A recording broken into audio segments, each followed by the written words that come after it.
your jaw is throbbing. It started as a dull ache 2 days ago. Now it's a pulse, a heartbeat inside your gum, sharp enough to make you wince every time you swallow. You can't sleep on that side. You can't chew on that side. Even breathing through your mouth sends a jolt straight up into your skull. You reach for something, anything. There's nothing. No aspirin, no dentist down the street, no emergency room. Just you, the pain, and whatever your own hands and the world around you can offer. That was not a rare night. For most of human history, that was just Tuesday. So what did people actually do when a tooth turned against them? Most people assume tooth decay is a modern problem. Blame sugar, blame soda, blame processed food. And modern diets absolutely make it worse. But the evidence shows something different. Tooth decay is ancient, and so is the attempt to fix it. In 2017, researchers examining a 14,000-year-old skeleton in northern Italy found something remarkable. A molar with clear signs of having been deliberately hollowed out and cleaned using small stone tools. Microscopic wear patterns matched intentional scraping, not accidental damage. That is the oldest known evidence of dentistry on Earth, and it predates agriculture entirely. These people were not eating refined sugar.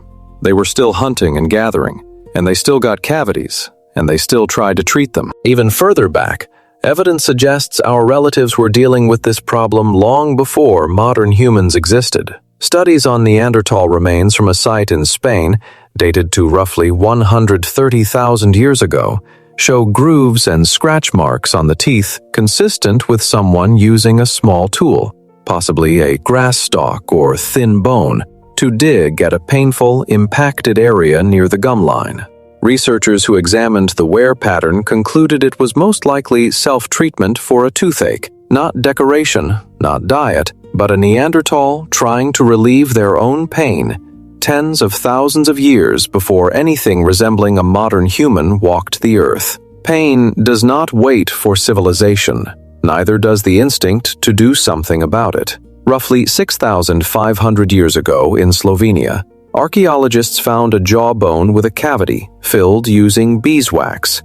The wax had been pressed directly into the cracked, decayed tooth, likely to reduce sensitivity and stop the tooth from collapsing further. It is the oldest known dental filling in the world. Someone sat down, in pain, and worked out that sealing the hole helped. Around the same era, sites in Pakistan, dating back roughly 9,000 years, show drilled molars with tiny, precise holes bored using flint-tipped bow drills, the same tool technology used to start fires. These are not crude accidents. The holes are consistent in size and placement across multiple skeletons, meaning this was a known, repeated technique, not a one-off experiment. So people were drilling teeth 9,000 years before the invention of anesthesia, which raises the obvious question: how did they survive the procedure itself? The honest answer is that most dental treatment before anesthesia was some form of extraction, and it was brutal by any modern standard. Historical and ethnographic records describe methods ranging from a strong cord tied around the tooth and yanked free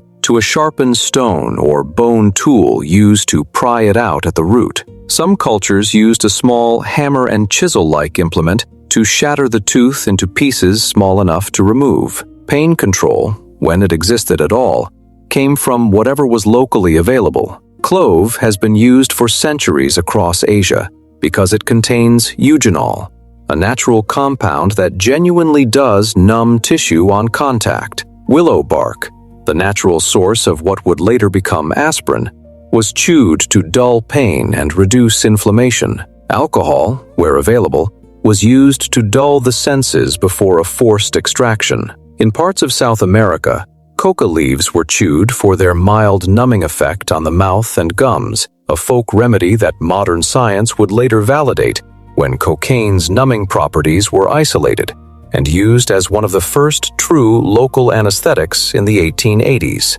None of it came close to modern anesthesia. People were often held down by 2 or 3 others while the tooth was removed, fully conscious, fully feeling it. Before it ever got to that point, most people tried to avoid extraction entirely. Because losing a tooth in the ancient world was not a cosmetic inconvenience, it was a survival problem. Teeth were how you processed food. No blenders, no soft-cooked purees as a fallback, no dentures. A missing molar meant you could not properly chew tough meat or fibrous plants, which meant nutritional decline, which in a world already balanced on a knife's edge, could shorten your life. So people reached for prevention first. Chewing sticks, twigs frayed at one end into a crude brush, have been found at sites across the ancient Near East and Africa, dating back over 5,000 years. Some cultures used specific trees, like the miswak stick, still used today in parts of the Middle East, which contains natural antibacterial compounds.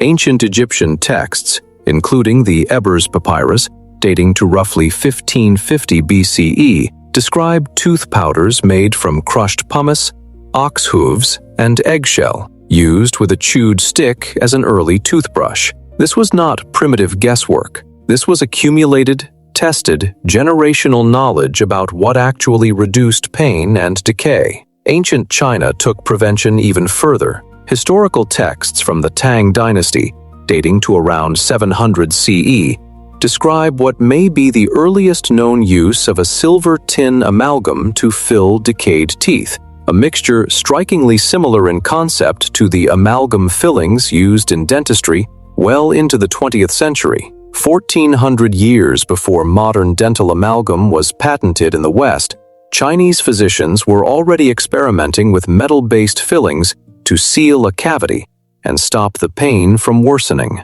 It is a reminder that the search for a real, lasting fix for tooth pain was not confined to one culture or one continent. It was happening everywhere, independently, driven by the same unbearable motivation. But even with prevention, infection was the real killer. A cavity left untreated does not just hurt, it opens a direct pathway from the mouth into the bloodstream.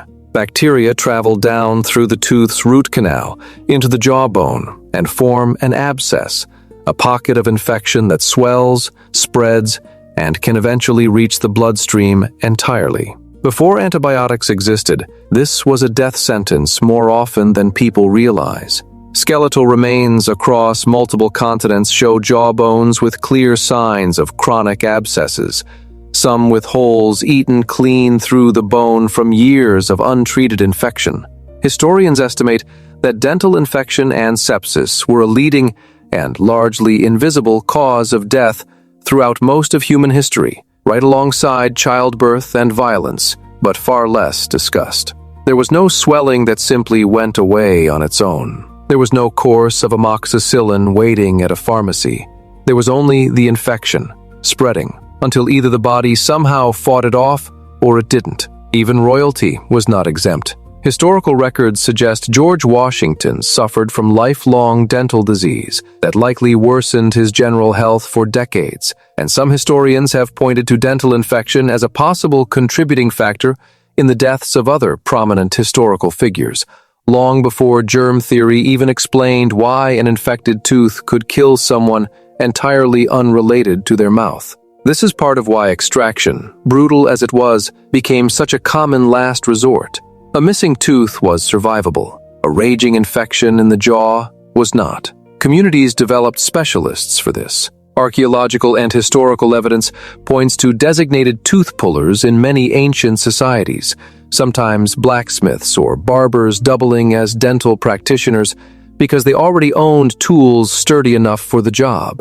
This tradition continued for thousands of years. Well into the 1700s in Europe, barber-surgeons were still the people you went to when a tooth had to come out, using pliers-like tools that had barely evolved from their ancient stone and cord predecessors.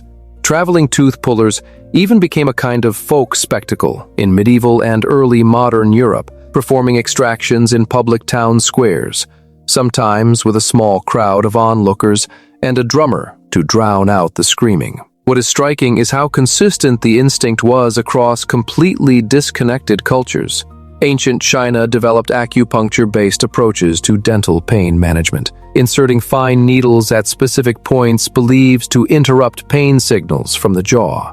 Ancient Sumeria left behind cuneiform tablets from around 5000 BCE describing tooth worms as the cause of decay. A mythological explanation, but one that still led to real, practical treatments like the beeswax filling. Ancient Greek physicians, including Hippocrates, wrote directly about extraction techniques and the use of wine to clean wounds after a tooth was pulled.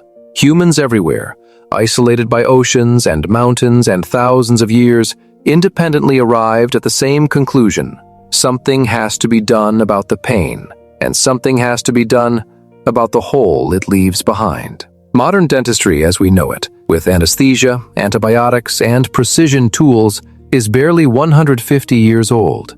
Ether was first used in a dental extraction in 1846, and it took decades more before the procedure became something close to routine or reliably safe.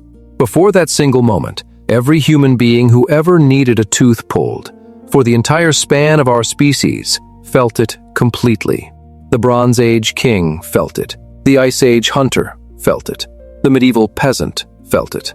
And they kept living, kept working, kept surviving with abscessed jaws and missing molars, because there was no alternative. The instinct to fix it never disappeared. Only the tools kept getting better.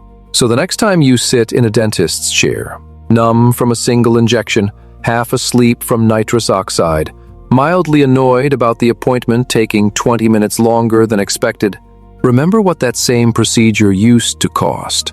It used to cost being held down by 3 people while someone pried a rotting tooth out of your skull with a sharpened rock.